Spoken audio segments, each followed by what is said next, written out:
There's a monster in my closet. Ooh, look at that big, scary monster! Hollywood has a long history of sweeping its mistakes under the rug, and when it comes to box office flops, they've perfected the art. For every blockbuster hit, there's a cringeworthy disaster they'd rather we all just forget.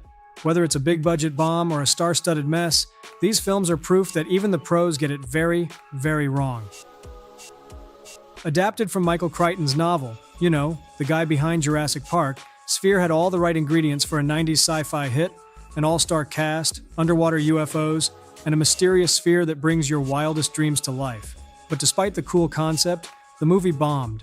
The special effects were average, and the pacing dragged, even with the stellar cast. Still, with today's love for slow burn, cerebral sci-fi, Annihilation, Arrival being prime examples, Sphere could totally work in a remake.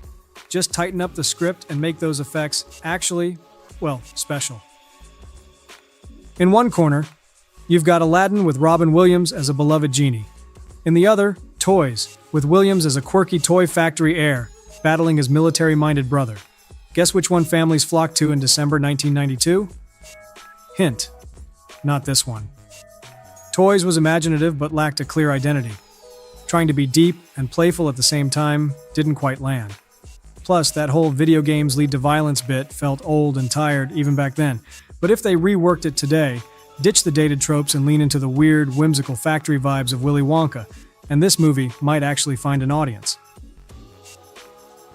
Jack Nicholson takes the lead as Charlie Smith, an immigration officer caught in a moral mess. To support his family, Charlie gets tangled in an illegal smuggling ring, but when he crosses paths with a young Mexican mother whose baby's been kidnapped, things get personal. Suddenly, he's risking everything to do the right thing. It flopped hard back in '82, partly because the border wasn't the hot-button issue it is now, but it's a gritty drama with Nicholson at the top of his game. DC decided to dip its toes in the Western genre with Jonah Hex, but they missed the mark by a mile. Instead of leaning into the gritty, hard-edged roots of the character, they delivered a generic, half-baked superhero flick that no one wanted. Fans of the comic were left scratching their heads, and Western lovers weren't impressed either. In the end, it was a movie that didn't know who it was for, and that confusion sealed its fate. Tank Girl was a post-apocalyptic fever dream that threw talking kangaroos, punk attitude, and water wars into the mix, all with Lori Petty leading the charge. It was way too weird for mainstream audiences at the time, but over the years, its bizarre charm has earned it cult status. Petty's wild energy and the movie's in-your-face aesthetic were way ahead of the curve, even if no one got it back in '95. It's the kind of movie that lives on with fans who appreciate its unapologetic weirdness, despite its box office flop. A joint US-British space mission stumbles on an alien craft, chilling in the tail of Halley's Comet. What do they find? Space vampires, naturally. Directed by Texas Chainsaw Massacre legend Tobe Hooper, Lifeforce was a wild mix of exploitative elements and bonkers special effects that left '80s audiences scratching their heads. Pulled from theaters faster than you can say Alien knockoff, it bombed hard. But it looks like space vampires deserve better, and over the years, the movie has earned the cult status it never got back in '85. In the zany world of Mystery Men, a bunch of misfit superheroes decide it's up to them to save Champion City from the villainous Casanova Frankenstein. Featuring a stacked cast of '90s comedic greats, Ben Stiller, William Macy, Hank Azaria, the movie had all the right ingredients but got steamrolled by a crowded box office. Superhero flicks weren't dominating the scene yet, and this goofy parody flew under the radar. But as superhero fatigue sets in today, the love for Mystery Men has only grown, with its offbeat charm making it more relevant now than ever. The Monster Squad follows a ragtag group of kids who take it upon themselves to save their town from the ultimate nightmare crew: Dracula, Frankenstein's monster, the Mummy, and the creature from the Black Lagoon. Despite having a killer premise, the movie tanked at the box office. Critics slammed it for being too scary for its target audience, and sharing a release window with the Lost Boys didn't help either. Still, Monster Squad has built up a serious cult following over the years, and it's one of those flicks that just needed to land at the right time to get the love it deserved. Set in the small, hockey-obsessed town of Mystery, Alaska, the movie revolves around a local team taking on the New York Rangers in a wild exhibition game. It had its moments, but the film didn't quite click with audiences, maybe because it was too niche, or just dropped at a time when hockey wasn't exactly top of mind for most moviegoers. The real issue here is that this one's built for TV, not the big screen.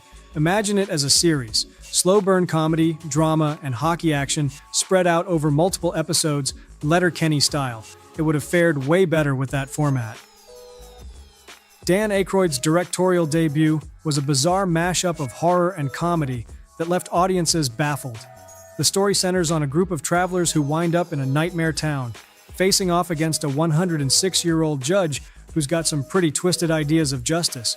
Critics tore it apart, and the mix of grotesque horror and slapstick comedy didn't land. But over the years, fans have come out of the woodwork to defend it, seeing it as a misunderstood cult gem. Sure, it could have dialed back the gross-out stuff, but there's something undeniably unique about its weirdness. Innocent Blood gives us a French vampire with a conscience, Marie, who only feeds on criminals. Things go sideways when she bites a mobster who survives and starts wreaking havoc with his new undead powers.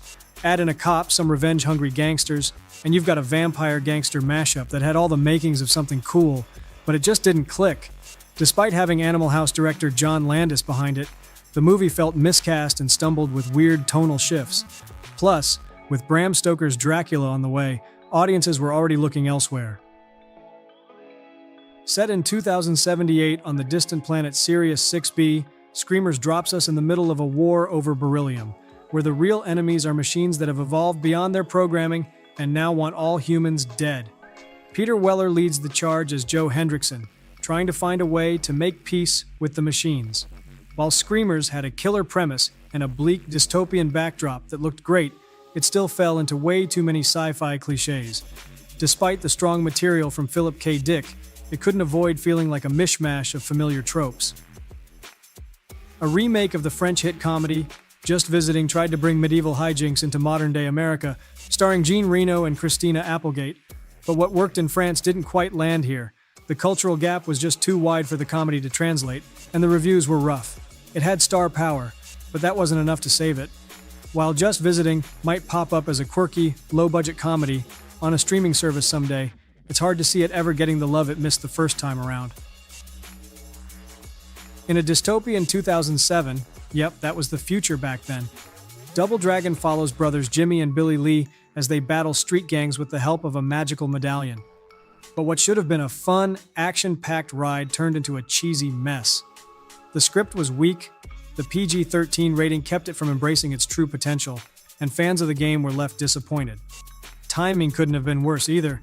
The Double Dragon game franchise was past its prime, but looking back, with the right mix of nostalgia and campy self-awareness, it might have worked as a cult favorite.